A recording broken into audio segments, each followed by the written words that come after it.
days that passed before we knew whether this was a spontaneous demonstration or actually whether it was a terrorist attack. And there was no demonstration involved. It was a terrorist attack.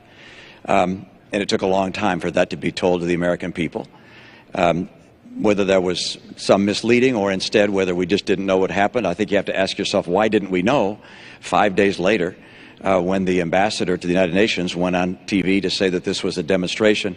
How could we have not known? It was very clear this was not a demonstration. This was an attack by terrorists. And this calls into question the president's whole policy in the Middle East. I'm the president, and I'm always responsible. And that's why nobody's more interested in finding out exactly what happened than I did.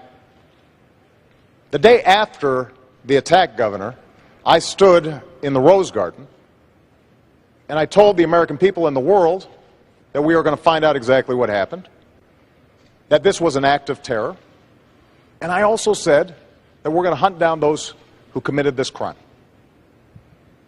And then a few days later, I was there greeting the caskets coming into Andrews Air Force Base and grieving with the families.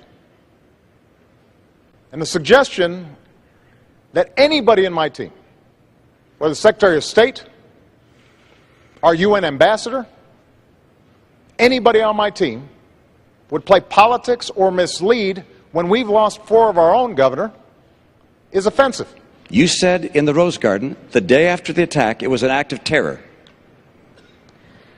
It was not a spontaneous demonstration. Is that what you're saying? Please proceed, Governor. I want to make sure we get that for the record, because it took the president 14 days before he called the attack in Benghazi an act of terror. Get the transcript. He did, in fact, sir. So let me call it an act of terror. Can you say that a little louder, Candy?